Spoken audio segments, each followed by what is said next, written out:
샬롬 26번째. 그녀가 말했다. 렛은 셀프토크 매장 밖에서 라일이 오기를 기다리고 있었다. 라일이 생각을 바꿨을 가능성도 염두에 두고 있었지만 그는 약속 시간에 딱 맞춰 도착했고 프리즘도 가지고 있었다.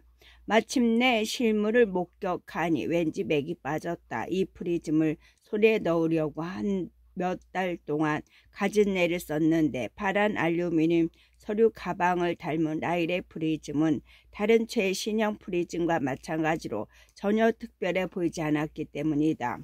넷은 이 상황이 기이하면서도 놀랄 만큼 따분하다는 사실을 문득 깨달았다. 모든 프리즘은 마치 동화에 나오는 무엇처럼 다른 세계로 들어가는 문이 들어있는 가방이었다. 그럼에도 대부분의 다른 세계는 딱히 흥미롭지 않았고 그 세계로 이어지는 문들에도 딱히 특별한 가치가 있는 것은 아니었다.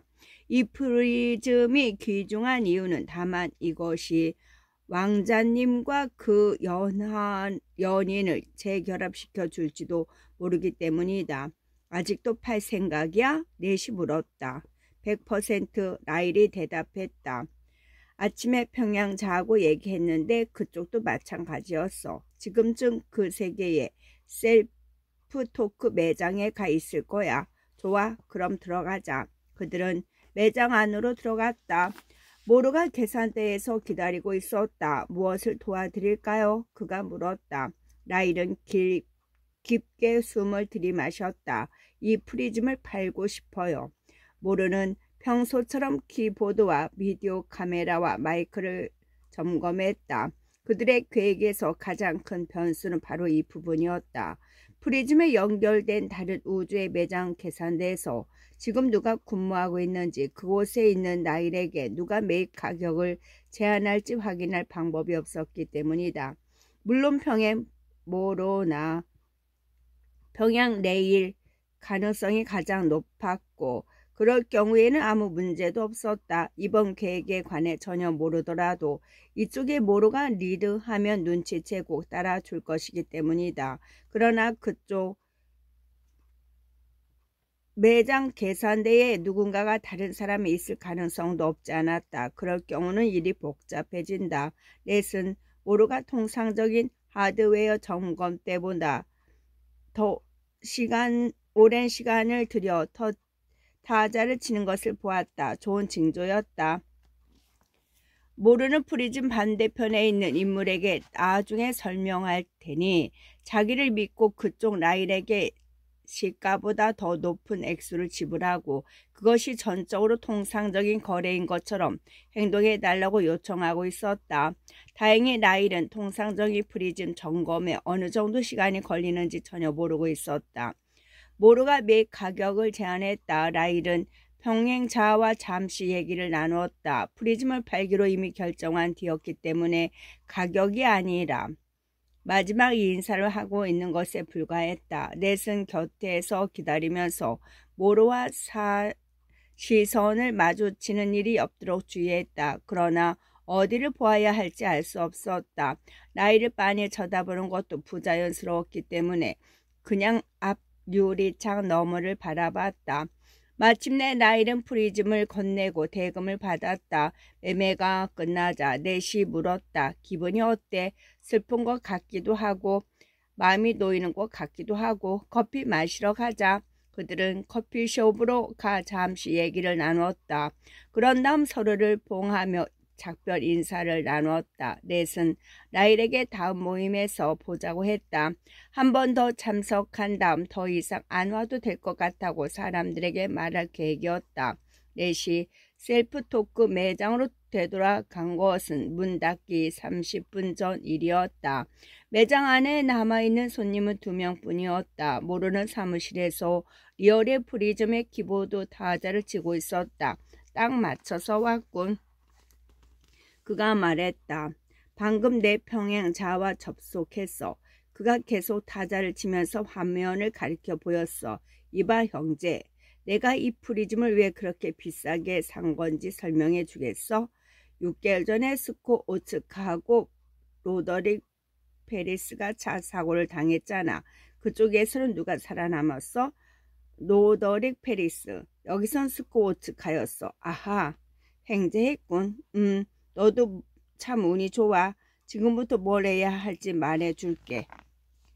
모르는 6개월 전 신문 한 부를 이미 가지고 있었다. 그 신문의 일면 머리기사는 로더릭 페리스가 교통사고로 사망했고 오스카는 살아남았음을 알리고 있었다.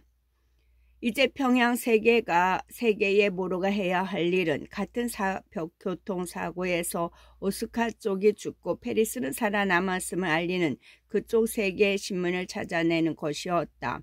모르는 며칠 뒤 다시 얘기를 나눌 수 있도록 그의 평양자와 일정을 조율했다.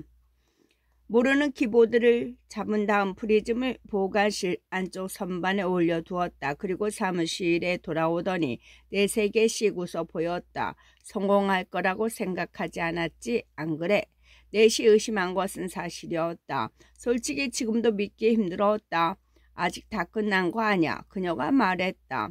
제일 어려운 부분은 끝났어. 나머지는 쉬울 거야. 모르가 웃음을 터뜨렸다. 기운내. 넌 이제 부자가 될 거야. 그러겠지. 그 자체가 내 세계는 고민거리였다. 마약 중독이었던 사람에게 돈벼락이 내리면 정신적으로 힘든 사건을 겪을 때만큼이나 쉽게 옛날 버릇이 도질 수 있었다. 마치 그녀의 마음을 읽기라도 한 것처럼 모르가 말했다. 옛날 버릇이 도질까봐 걱정하는 거야? 그렇다면 내가 돈을 맡아줄 수 있어. 내가 안 좋은 일에 쓰지 않도록 안전하게 보관해 둘게. 넷이 작게 웃었다. 고마워. 하지만 그냥 내 몫을 받을래. 도움이 필요하면 언제든 얘기하라고. 넷은 프리즘 저편에 있는 그녀의 평행 버전에 대해 생각해봤다. 그녀와 그 평행자는 거의 1년 전 프리즘이 활성되기 전까지만 해도 같은 사람이었다. 그러나 지금은 넷은 부자가 될 것이고 그녀의 평행자 쪽은 그렇게 되지 않을 것이다.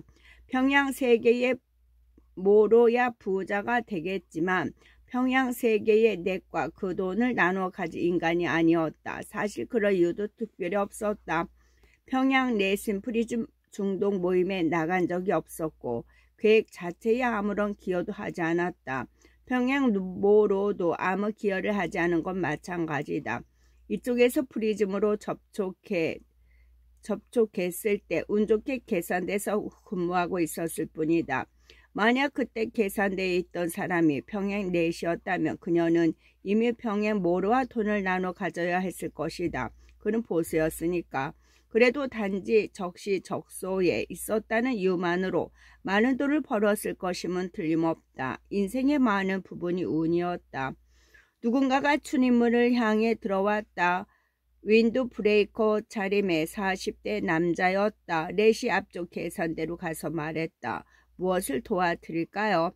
모로라는 인간이 여기서 일해. 모로가 사물에서 나왔다. 제가 모로입니다만.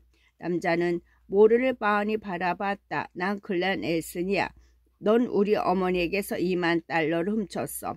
모로가 얼떨떨한 표정으로 말했다. 뭔가 오해가 있는 것 같군요. 저는 당신 어머님이 평양자와 접촉하는 걸 도왔을 뿐인데요. 그랬지. 그리고 돈을 보내라고 설득했어. 내 돈을. 어머니 돈이었어요. 모로가 말했다. 뭘 하든 어머니 마음이 아니겠어요?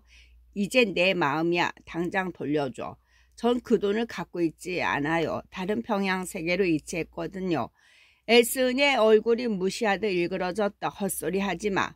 다른 시간 선으로 돈을 보낼 수 없다는 것 정도는 알아. 내가 바보인 줄 알아?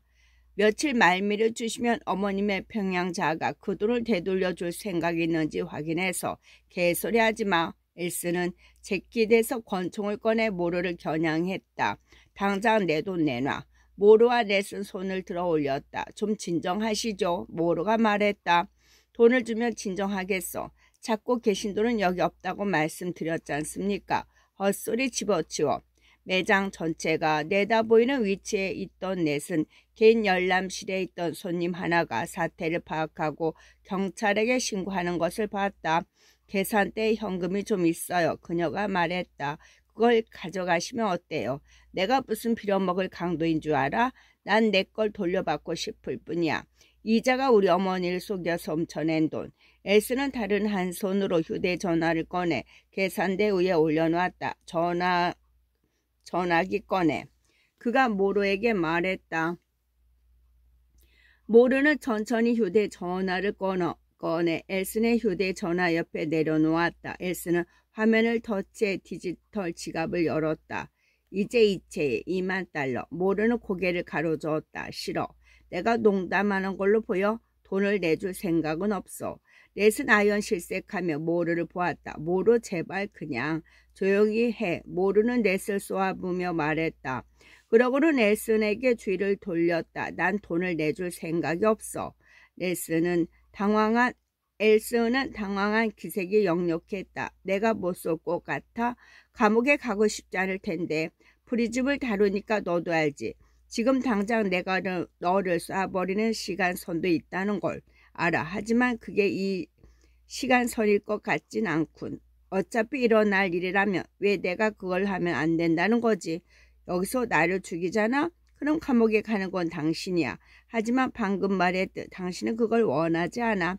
엘스는 1분 가까이 모로를 응시했다. 그러더니 권총을 내리고 자기 휴대전화를 집어든 다음 매장 밖으로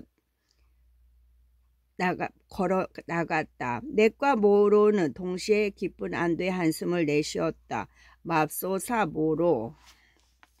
넷이 말했다. 도대체 무슨 생각으로 그런 거야? 모로가 기진맥진한 미소를 지었다. 그자에게 그럴 배짱이 없다는 걸 알고 있었어. 누가 총을 겨누면 하라는 대로 하는 게 정상이야. 넷은 그제야 자기 가슴에 두 방망이 질치고 있다는 것을 깨달았다. 그녀는 놀란 가슴을 진정시키기 위해 심호흡을 했다. 셔츠가 땀으로 흠뻑 젖어 있었다. 손님들한테 가봐야겠어. 엘슨이 또 문간에 서 있었다. 연병할 누가 하든 뭔 대수야. 그는 권총을 들어올려 모로의 얼굴을 쏘고 사라졌다.